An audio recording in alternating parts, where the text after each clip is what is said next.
26 വർഷം സ്ഥിരമായി മദ്യപാനം ഉണ്ടായിരുന്ന ഒരാള്, ഇപ്പം മദ്യപാനമൊക്കെ നിർത്തിയിട്ട് 4, 5 വർഷമായി. പക്ഷേ ഇദ്ദേഹത്തിന് പലതരത്തിലുള്ള പ്രശ്നങ്ങളുണ്ടായിരുന്നു.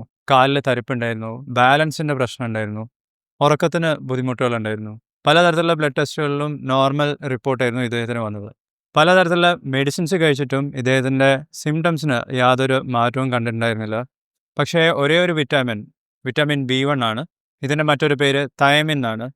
ആദ്യത്തെ 1 മാസം തൈമിൻ്റെ ഇഞ്ചക്ഷനും പിന്നീട് ഇതിൻ്റെ ടാബ്ലറ്റ്സും കഴിച്ചതിന് ശേഷം ഇദ്ദേഹത്തിൻ്റെ സിംപ്റ്റംസ് എല്ലാം മെച്ചപ്പെട്ടു. ബാലൻസിൻ്റെ പ്രശ്നം റെഡിയായി. തരിപ്പിൻ്റെ പ്രശ്നവും മാറിയിട്ടുണ്ടായിരുന്നു. ഹായ് ഫ്രണ്ട്സ്, ഞാൻ ഡോക്ടർ പ്രസൂൺ. ഇന്നത്തെ വീഡിയോ വൈറ്റമിൻ B1 അല്ലെങ്കിൽ തയമിനെ കുറിച്ചാണ്. തയമിൻ്റെ സപ്ലിമെൻറ്റ്സ് ആരൊക്കെയാണ് കഴിക്കേണ്ടത്, ഇത് ഏതെല്ലാം തരത്തിലുള്ള ഭക്ഷണത്തിലാണ് അടങ്ങിയിട്ടുള്ളത്, ഏറ്റവും മികച്ച തയമിൻ സപ്ലിമെൻറ്റ്സ് ഏതാണ്, ഇതിൻ്റെ സൈഡ് എഫക്ട്സ് എന്തൊക്കെയാണ്, ഡോസ് എങ്ങനെയൊക്കെയാണ്, ഇതെല്ലാം നമുക്ക് ഈ വീഡിയോയിൽ നോക്കാം. സോ വെൽക്കം ബാക്ക് ടു ഡോഫുഡി. നമുക്ക് തുടങ്ങാം. ആദ്യം നിങ്ങൾ ബേസിക്കലി അറിഞ്ഞിരിക്കേണ്ട കുറച്ച് കാര്യങ്ങളുണ്ട്. തൈമിൻ അഥവാ വൈറ്റമിൻ B1 എന്ന് പറയുന്നത് ബി കോംപ്ലക്സ് വിറ്റാമിൻസിൻ്റെ ഭാഗമാണ്. 8 തരത്തിലുള്ള ബി കോംപ്ലക്സ് വൈറ്റമിൻസ് ഉണ്ട്. അതിൽ B1 ആദ്യത്തെ ബി വിറ്റാമിനാണ് തൈമിൻ എന്ന് പറയുന്നത്. ബി കോംപ്ലക്സിലുള്ള എല്ലാ വൈറ്റമിൻസും വാട്ടർ സോലബിൾ ആണ്. നമ്മൾ കഴിക്കുന്ന ഭക്ഷണത്തിൽ വൈറ്റമിൻ B1 അടങ്ങിയിട്ടുണ്ടാവും. പക്ഷെ അതിനുവേണ്ടി കൂടുതലായിട്ടും കഴിക്കേണ്ടത് ഹോൾ ഗ്രെയിൻസ് ആണ്. അതായത് തവിടോട് കൂടിയിട്ടുള്ള ധാന്യങ്ങൾ കഴിക്കണം. അരിയാണെന്നുണ്ടെങ്കിൽ വൈറ്റ് റൈസ് കഴിച്ചു കഴിഞ്ഞാൽ തൈമിൻ ഡെഫിഷ്യൻസി ഉണ്ടാകാനുള്ള സാധ്യത കൂടുതലാണ്.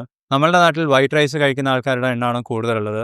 അതുകൊണ്ട് തന്നെ അധികം ആൾക്കാർക്കും തൈമിൻ ഡെഫിഷ്യൻസി ഉണ്ടാവും. ബ്രൗൺ റൈസ് മാത്രമല്ല, ഹോൾ ഗ്രെയിൻസും ഹോൾ വീറ്റ്, ഓട്സ്, നട്ട്സിൽ നല്ല രീതിയിൽ വൈറ്റമിൻ B1 അടങ്ങിയിട്ടുണ്ട്. ചിക്കനിലും എഗ്ഗിലും പോർക്കിലും വൈറ്റമിൻ B1 അടങ്ങിയിട്ടുണ്ട്. സോയാബീനിലും ഗ്രീൻ പീസിലും യെല്ലോ പീസിലും വൈറ്റമിൻ ബിൻ്റെ അളവ് കൂടുതൽ തന്നെയാണ്. പയറും പരിപ്പ് വർഗ്ഗങ്ങളിലും വൈറ്റമിൻ B1ൻ്റെ അളവ് നല്ല രീതിയിൽ അടങ്ങിയിട്ടുണ്ട്. നിങ്ങൾ സ്ഥിരമായി കഴിച്ചുകൊണ്ടിരിക്കുന്ന മൾട്ടി വിറ്റാമിൻസിലും തൈമിൻ അടങ്ങിയിട്ടുണ്ടാവും. ഉദാഹരണത്തിന് ന്യൂറോബയോൺ ഫോർട്ടിൽ 10 മില്ലിഗ്രാം ഉണ്ട്. സുപ്രഡൈനിൽ 5 മില്ലിഗ്രാം തൈമിൻ അടങ്ങിയിട്ടുണ്ടാവും. പലതരത്തിലുള്ള കണ്ടീഷൻസിന് നമുക്ക് വൈറ്റമിൻ B1 സപ്ലിമെൻറ്റ്സ് ഉപയോഗിക്കാവുന്നതാണ്. അതിൽ ആദ്യത്തേത് വേർണിക്കേസ് എൻസെഫലോപ്പതിയാണ്. സ്ഥിരമായി മദ്യപിക്കുന്നവർക്ക് ഉണ്ടാവാൻ സാധ്യതയുള്ള ഒരു തരത്തിലുള്ള ന്യൂറോളജിക്കൽ കണ്ടീഷനാണ് വേർണിക്കേസ് എൻസെഫലോപ്പതി എന്ന് പറയുന്നത്.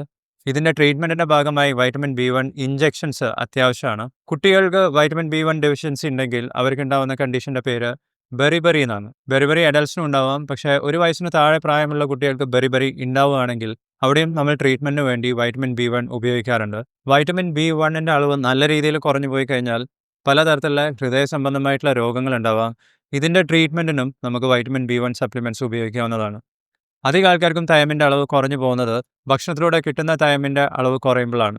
ഞാൻ നേരത്തെ പറഞ്ഞ തരത്തിലുള്ള ഭക്ഷണം സ്ഥിരമായും എല്ലാ ദിവസവും കഴിക്കുന്നില്ലെങ്കിൽ അധികം ആൾക്കാർക്കും തൈമിൻ ഡെഫിഷ്യൻസി ഉണ്ടാവാം. നമ്മുടെ കേരള ഡയറ്റ് എന്ന് പറയുന്നത് തൈമിൻ ഡെഫിഷ്യൻസി ഉണ്ടാക്കാൻ കുറച്ചും കൂടിയും നൊട്ടോറിയസ് ആണ്. കാരണം വൈറ്റ് റൈസ് ആണ് കൂടുതലായിട്ടും നമ്മൾ ഉപയോഗിക്കുന്നത്. ഇതിനോടൊപ്പം മദ്യപിക്കുന്ന ആൾക്കാരുടെ എണ്ണവും കൂടുതലാണ്. സ്ഥിരമായി മദ്യപിക്കുന്നവർക്കും തൈമിൻ്റെ അളവ് കുറഞ്ഞു പോകാൻ സാധ്യതയുണ്ട്. തൈമിൻ നമ്മൾ കഴിക്കുന്ന ഭക്ഷണത്തിൽ നല്ല രീതിയിൽ അടങ്ങിയിട്ടുണ്ടെങ്കിലും ഇൻഡസ്റ്റൈനിൽ നിന്നും എബ്സോർബ് ചെയ്യുന്നതിൻ്റെ അളവ് കുറവാണെങ്കിലും തൈമിൻ ഡെഫിഷ്യൻസി ഉണ്ടാകും. മറ്റു ചിലർക്ക് എബ്സോർബ് ചെയ്തിട്ടുള്ള തൈമിൻ കൂടുതലായി ശരീരത്തിന് പുറത്തേക്ക് പോവുകയാണെന്നുണ്ടെങ്കിലും തൈമിൻ ഡെഫിഷ്യൻസി ഉണ്ടാവാം. ഇങ്ങനെ കൂടുതലായി എബ്സോർബ് ചെയ്തിട്ടുള്ള തൈമിൻ ശരീരത്തിന് പുറത്തേക്ക് പോകുന്നത് സ്ഥിരമായി മദ്യപിക്കുന്നവർക്കും ഇമ്മ്യൂണിറ്റി കുറവുള്ളവർക്കും, അതായത് എയ്ഡ്സ് പോലത്തെ കണ്ടീഷൻ ഉള്ളവർക്കും മാൽ ന്യൂട്രീഷൻ ഉള്ളവർക്കൊക്കെയാണ്. പ്രമേഹമുള്ളവർക്കും തൈമിൻ്റെ അളവ് കുറഞ്ഞു പോകാനുള്ള സാധ്യത കൂടുതലാണ്. നമ്മളുടെ പ്രായം കൂടുന്നതിനനുസരിച്ച് തന്നെ തൈമിൻ അബ്സോർബ് ചെയ്യാനുള്ള കഴിവും കുറഞ്ഞു വരും. ഗ്യാസ്ട്രോ ഇൻഡസ്റ്റൈനൽ സർജറി ചെയ്തിട്ടുണ്ടെങ്കിൽ, ഉദാഹരണത്തിന് ബേരിയാട്രിക് സർജറി കഴിഞ്ഞിട്ടുണ്ടെങ്കിലും അവർക്കും തൈമിൻ ഡെഫിഷ്യൻസി ഉണ്ടാകാനുള്ള സാധ്യത വളരെ കൂടുതലാണ്. തൈമിൻ നമ്മൾ കഴിക്കുന്ന ഭക്ഷണത്തിൽ 1-2 ദിവസമോ അല്ലെങ്കിൽ 2-3 മാസം കിട്ടിയിട്ടൊന്നും കാര്യമില്ല. ഇതൊരു വാട്ടർ സോലബിൾ വൈറ്റമിൻ ആയതുകൊണ്ട് തന്നെ എല്ലാ ദിവസവും കൃത്യസമയത്ത് കിട്ടിയിട്ടില്ല എന്നുണ്ടെങ്കിൽ പെട്ടെന്ന് തന്നെ ഇത് ശരീരത്തിന് യൂറിനിലൂടെ പുറത്തേക്ക് പോകാം. ഫാറ്റ് സോലബിൾ വൈറ്റമിൻസിനെ പോലെ ശരീരത്തിൽ സ്റ്റോർ ചെയ്ത് വെക്കാനുള്ള കഴിവൊന്നും തൈമിനില്ല. സ്ഥിരമായി ഇൻ്റർമിറ്റൻറ്റ് ഫാസ്റ്റിംഗ് ചെയ്യുന്നവർക്കും പ്രഗ്നൻസി ടൈമിലും ലാക്ടേറ്റിംഗ് മദേഴ്സിനും ക്യാൻസർ റിലേറ്റഡ് ആയിട്ട് ട്രീറ്റ്മെൻറ്റ് എടുക്കുന്നവർക്കും ഗ്യാസ്ട്രോ ഇൻഡസ്റ്റൈനൽ സിസ്റ്റത്തിനെ ബാധിക്കുന്ന അസുഖങ്ങളുള്ളവർക്കൊക്കെ തൈമിൻ ഡെഫിഷ്യൻസി ഉണ്ടാകാനുള്ള സാധ്യത വളരെ കൂടുതലാണ്. തൈമിൻ ഡെഫിഷ്യൻസി ഉണ്ടെങ്കിൽ പലതരത്തിലുള്ള സിംറ്റംസ് ഉണ്ടാവാം. മോസ്റ്റ്ലി ഇത് ഗ്യാസ്ട്രോ ഇൻഡസ്റ്റൈനൽ ആയിരിക്കാം, അല്ലെങ്കിൽ ന്യൂറോളജിക്കൽ ആയിരിക്കാം. ചിലർക്കിത് കാർഡിയോവാസ്കുലർ സിസ്റ്റത്തിനെ, ഹൃദയത്തിനെ ബാധിച്ചിട്ടുള്ള പ്രശ്നങ്ങളുണ്ടാക്കാം. ഏർലി ഉണ്ടാകുന്ന സിംറ്റംസ് വെയ്റ്റ് ലോസ് ആവാം, കൺഫ്യൂഷൻ ഉണ്ടാവാം, എനോറക്സിയ ഉണ്ടാവാം, അതായത് ഒരു തരത്തിലുള്ള ഭക്ഷണം കഴിക്കാനുള്ള താല്പര്യം ഇല്ലായ്മയാവാം. ടെമ്പററി ആയി കുറച്ച് സമയത്തേക്കുള്ള മെമ്മറി ലോസ് ഉണ്ടാവാം, മസിൽ വീക്ക്നെസ് ഉണ്ടാവാം, തളർച്ച പോലെ തോന്നാം. സിവിയർ ആയിട്ടുള്ള വൈറ്റമിൻ B1 ഡെഫിഷ്യൻസിനെയാണ് നമ്മൾ ബെറിബറി എന്ന് പറയുന്നത്. ഇത് 2 തരത്തിലുണ്ട്, വെറ്റും ഉണ്ട്, ഡ്രൈയും ഉണ്ട്.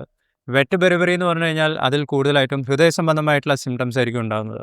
ശരീരത്തിൽ നീർക്കെട്ടുണ്ടാവാം, അത് കാലിലാവാം, മുഖത്താവാം. ഹാർട്ട് ബീറ്റ് കൂടാം, ഹാർട്ടിൻ്റെ സൈസ് വലുതാവാം. ഡ്രൈ പെറിഫെറിയിൽ കാര്യമായിട്ടും ന്യൂറോളജിക്കൽ സിംറ്റംസ് ആണ് ഉണ്ടാകുന്നത്. ശരീരത്തിൻ്റെ പല ഭാഗങ്ങളിലുള്ള നെർവ്സിനെയാണ് ഇത് ബാധിക്കുന്നത്. ന്യൂറോപ്പതി പോലത്തെ സിംറ്റംസ് ആണ് ഉണ്ടാവുക. ഇപ്പം കയ്യിലും കാലിലും ഫിംഗേഴ്സിലും ടോസിലും ഒക്കെ തരിപ്പ് പോലെ പിന്നോണ്ട് കുത്തുന്ന പോലത്തെ സെൻസേഷൻസ് ഉണ്ടാവാം. മസിൽ വീക്ക്നെസ് ഉണ്ടാവാം. കൺഫ്യൂഷൻ ഉണ്ടാവാം. ചിലർക്ക് അപസ്മാരം പോലെ ഉണ്ടാവാം. ബാലൻസിൻ്റെ പ്രശ്നങ്ങളുണ്ടാവാം. നടക്കുന്ന സമയത്ത് ഏതെങ്കിലും ഒരു ഭാഗത്തേക്ക് വീഴാൻ പോകുന്ന പോലെ തോന്നലുണ്ടാവാം. സ്ഥിരമായി മദ്യപിക്കുന്നവർക്കൊക്കെയാണ് വൈറ്റമിൻ B1 ഡെഫിഷ്യൻസിൻ്റെ അഡ്വാൻസ്ഡ് സ്റ്റേജസിലേക്ക് എത്തുന്നത്. അത്തരത്തിലുള്ള ഒരു കണ്ടീഷനാണ് വെർണിക്കെ കോർസക്കോസ് സിൻഡ്രോം എന്ന് പറയുന്നത്. ഞാൻ ആദ്യം പറഞ്ഞ അദ്ദേഹത്തിൻ്റെ കാര്യത്തിലും ഇത് തന്നെയാണ് സംഭവിച്ചിട്ടുള്ളത്. ഇവർക്ക് വെർണിക്കെ കോർസക്കോസ് സിൻഡ്രോം ആയിരുന്നു ഉണ്ടായിരുന്നത്. പലതരത്തിലുള്ള ന്യൂറോളജിക്കൽ സിംറ്റംസ് ആണ് ഇതിൻ്റെ ഭാഗമായിട്ടുണ്ടാകുന്നത്. തൈമിന് നമ്മളുടെ ബോഡിയിൽ എത്തിക്കഴിഞ്ഞാൽ പലതരത്തിലുള്ള ജോലികളുണ്ട്. അതിൽ പ്രധാനമായിട്ടുള്ളത് ഗ്ലൈക്കോലൈസിസ് ആണ്. നമ്മളുടെ പ്രധാന എനർജീൻ്റെ സോഴ്സ് എന്ന് പറയുന്നത് ഗ്ലൂക്കോസ് ആണ്. ഗ്ലൂക്കോസിൽ നിന്നും ATP ഉണ്ടാക്കുന്ന പ്രോസസ്സിനാണ് ഗ്ലൈക്കോലൈസിസ് എന്ന് പറയുന്നത്. ഇത് കൃത്യമായിട്ട് നടക്കാൻ തൈമിൻ വേണം. തൈമിൻ്റെ അളവ് ശരീരത്തിൽ കുറവാണെന്നുണ്ടെങ്കിൽ ഗ്ലൈക്കോലൈസിസ് മര്യാദക്ക് നടക്കില്ല. നമ്മൾ എത്ര കാർബോഹൈഡ്രേറ്റ്സ് കഴിച്ചു കഴിഞ്ഞാലും ഗ്ലൂക്കോസിൽ നിന്നും എനർജി ഉപയോഗിക്കാൻ നമുക്ക് സാധിക്കില്ല. ഇതിന് പകരം ലാക്റ്റിക് ആസിഡിൻ്റെ അളവ് കൂടി നിൽക്കും. അത് മസിൽസിൽ കൂടുതൽ നിൽക്കുന്നതിനനുസരിച്ച് പെട്ടെന്ന് മസിൽ വീക്ക്നെസ്സും ക്ഷീണവും മസിൽ പെയിനും ഇങ്ങനത്തെ പ്രശ്നങ്ങളൊക്കെ ഉണ്ടാവുക. ഇനി തൈമിൻ്റെ ഡോസേജിനെ കുറിച്ച് പറയാം. തൈമിൻ ഡെഫിഷ്യൻസി അല്ലെങ്കിൽ വെർണിക്കെ കോർസക്കോസ് സിൻഡ്രോം പോലത്തെ കണ്ടീഷൻസ് ഉണ്ടെങ്കിൽ തൈമിൻ ഇഞ്ചെക്ഷൻസ് തന്നെ എടുക്കണം.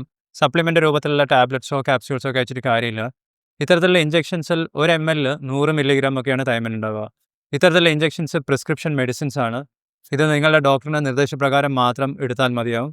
തുടങ്ങുമ്പോൾ എല്ലാ ദിവസവും ഇത്തരത്തിലുള്ള ഇഞ്ചെക്ഷൻസ് എടുത്ത് ഒരാഴ്ചയൊക്കെ കഴിഞ്ഞാൽ പിന്നെ ആഴ്ചയിൽ ഒരിക്കൽ 2-3 മാസത്തേക്കൊക്കെ ഇത്തരത്തിലുള്ള ഇഞ്ചെക്ഷൻസ് ചിലപ്പോൾ പറയാറുണ്ട്. തൈമിൻ സപ്ലിമെൻറ്റ്സ് പല രൂപത്തിലുള്ള മൾട്ടി വിറ്റാമിൻസിൻ്റെ ഭാഗമായി വരുന്നുണ്ട്. ന്യൂറോബയോൺ ഫോർട്ടയിലും സുപ്രാഡൈനിലും ഒക്കെ 10 mg 5 mg ഒക്കെ തൈമിൻ അടങ്ങിയിട്ടുണ്ട്.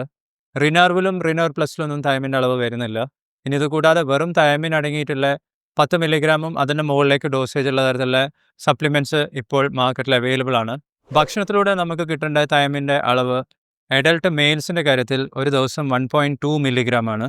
ഫീമെയിൽസിന് ഇത് 1.1 mg ആണ്. പ്രഗ്നൻസി ടൈമിൽ 1.4 വരെ കൂടുതൽ തൈമിൻ ആവശ്യമുണ്ട്. കുട്ടികൾക്ക് അവരുടെ പ്രായത്തിനനുസരിച്ച് തൈമിൻ്റെ RDL വ്യത്യാസം ഉണ്ടാവും. ഇനി സപ്ലിമെൻ്റ് രൂപത്തിൽ വായിലൂടെ കഴിക്കുന്ന തൈമിൻ ടാബ്ലറ്റ്സ് ആണ് നിങ്ങൾ കഴിക്കുന്നതെങ്കിൽ ഒരു ദിവസം 10 mg വരെയൊക്കെ ഈസിലി കഴിക്കാവുന്നതാണ്. 2-3 മാസം വരെ ഇത്തരത്തിലുള്ള ക്യാപ്സ്യൂൾസോ ടാബ്ലറ്റ്സോ കഴിക്കാവുന്നതാണ്. തൈമിൻ്റെ അളവ് രക്തത്തിൽ പരിശോധിച്ച് നോക്കുന്ന ടെസ്റ്റുകൾ നമുക്ക് കൃത്യമായിട്ടും അവൈലബിൾ അല്ല. പക്ഷേ ഒരാളുടെ തൈമിൻ്റെ ഫംഗ്ഷൻ കൃത്യമാണോ എന്നറിയാൻ ETKA എന്ന് പറഞ്ഞ ടെസ്റ്റ് ചെയ്യാവുന്നതാണ്. ഇതിൻ്റെ full form erythrocyte transketolase activity എന്നാണ്. നിങ്ങൾക്കും തൈമിൻ ഡെഫിഷ്യൻസി ഉണ്ടെന്ന് തോന്നുകയാണെന്നുണ്ടെങ്കിൽ നിങ്ങൾ ഇത്തരത്തിലുള്ള സപ്ലിമെൻറ്റ്സ് കഴിച്ചു തുടങ്ങുന്നതിന് മുമ്പേ ഡോക്ടേഴ്സുമായി ചർച്ച ചെയ്യുന്നതാണ് നല്ലത്. അതിനുവേണ്ടി ഡോഫുഡി പോലത്തെ ഓൺലൈൻ ഡോക്ടർ കൺസൾട്ടേഷൻ പ്ലാറ്റ്ഫോംസ് നിങ്ങൾക്ക് ഉപയോഗിക്കാം. സ്ക്രീനിൽ കാണുന്ന നമ്പറിൽ നിങ്ങൾക്ക് വിളിക്കുകയോ വാട്സാപ്പിൽ മെസ്സേജ് അയക്കുകയാണെങ്കിൽ ഡോക്ടേഴ്സുമായുള്ള കൺസൾട്ടേഷൻ നിങ്ങൾക്ക് ഓൺലൈനായിട്ട് തന്നെ ബുക്ക് ചെയ്യാവുന്നതുമാണ്. ഇനി തൈമിൻ സപ്ലിമെൻറ്റ്സ് നിങ്ങൾ കഴിച്ചിട്ടുണ്ടെങ്കിൽ അതിന് വരാൻ സാധ്യതയുള്ള സൈഡ് എഫക്ട്സ് എന്തൊക്കെയാണെന്ന് നോക്കാം. അധികം ആൾക്കാർക്കും ഈസിലി ടോളറേറ്റ് ചെയ്യുന്ന ഒരു സപ്ലിമെൻ്റാണ് തൈമിൻ എന്ന് പറയുന്നത്. ഇതിൻ്റെ ഡോസേജിൻ്റെ ഒരു അപ്പർ ലിമിറ്റ് ഇതുവരെ ഡിഫൈൻ ചെയ്തിട്ടില്ല. ഒരാൾ കഴിക്കുന്ന തൈമിൻ ആവശ്യത്തിലും കൂടുതലാണെന്നുണ്ടെങ്കിൽ അത് യൂറിനിലൂടെ പുറത്തേക്ക് പോവുക മാത്രമേ ഉള്ളൂ. കൂടുതൽ സൈഡ് എഫക്ട്സ് അധികം ആൾക്കാർക്കും ഇതുണ്ടാക്കാറില്ല. ഇനി റിപ്പോർട്ട് ചെയ്തിട്ടുള്ള സൈഡ് എഫക്ട്സ് അലർജിക് റിയാക്ഷൻസ് ആണ്. ചിലർക്ക് നോസിയ ഉണ്ടായിട്ടുണ്ട്. നിങ്ങളിനി തൈമിൻ്റെ ഇഞ്ചെക്ഷൻസ് എടുക്കുകയാണെന്നുണ്ടെങ്കിൽ ഒരു കാര്യം ശ്രദ്ധിക്കേണ്ടത്, തൈമിനോട് മുമ്പേ അലർജിക് റിയാക്ഷൻസ് ഉണ്ടായിട്ടുണ്ടെങ്കിൽ രണ്ടാമത്തെ പ്രാവശ്യം വീണ്ടും തൈമിൻ ഇഞ്ചെക്ഷൻസ് എടുക്കുമ്പോൾ കുറച്ച് സിവിയർ ആയിട്ടുള്ള അലർജിക് റിയാക്ഷൻസ് ഉണ്ടാവാം. അപ്പോൾ ഇങ്ങനെയുള്ളവർ ഇത്തരത്തിലുള്ള മെഡിസിൻസും സപ്ലിമെൻറ്റ്സും ഇഞ്ചെക്ഷൻസും അവോയ്ഡ് ചെയ്യേണ്ടതാണ്. സിവിയർ ആയിട്ടുള്ള തൈമിൻ ഡെഫിഷ്യൻസി ഉള്ള ആൾക്കാർക്ക് ഗ്ലൂക്കോസ് അടങ്ങിയിട്ടുള്ള ഡ്രിപ്പ് കൊടുക്കുന്നതിന് മുമ്പേ തൈമിൻ ഇഞ്ചെക്ഷൻസ് കൊടുത്തിട്ടില്ല എന്നുണ്ടെങ്കിൽ വെർണിക്കെ എൻസെഫലോപ്പത്തീൻ്റെ ന്യൂറോളജിക്കൽ സിംറ്റംസ് പെട്ടെന്നുണ്ടാവാം. അപ്പോൾ ഇങ്ങനെയുള്ള ആൾക്കാർക്ക് ഗ്ലൂക്കോസിൻ്റെ ഡ്രിപ്പ് കൊടുക്കുന്നതിന് മുമ്പേ തൈമിൻ നിർബന്ധമായിട്ടും കൊടുക്കേണ്ടതാണ്.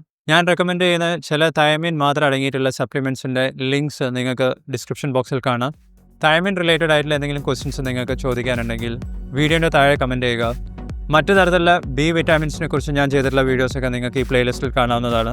ഈ വീഡിയോ നിങ്ങൾക്ക് ഇഷ്ടപ്പെട്ടിട്ടുണ്ടെങ്കിൽ ലൈക്ക് ചെയ്യുക, ചാനൽ സബ്സ്ക്രൈബ് ചെയ്യുക. ഞാൻ നിങ്ങളെ അടുത്ത വീഡിയോയിൽ കാണാം. ബൈ.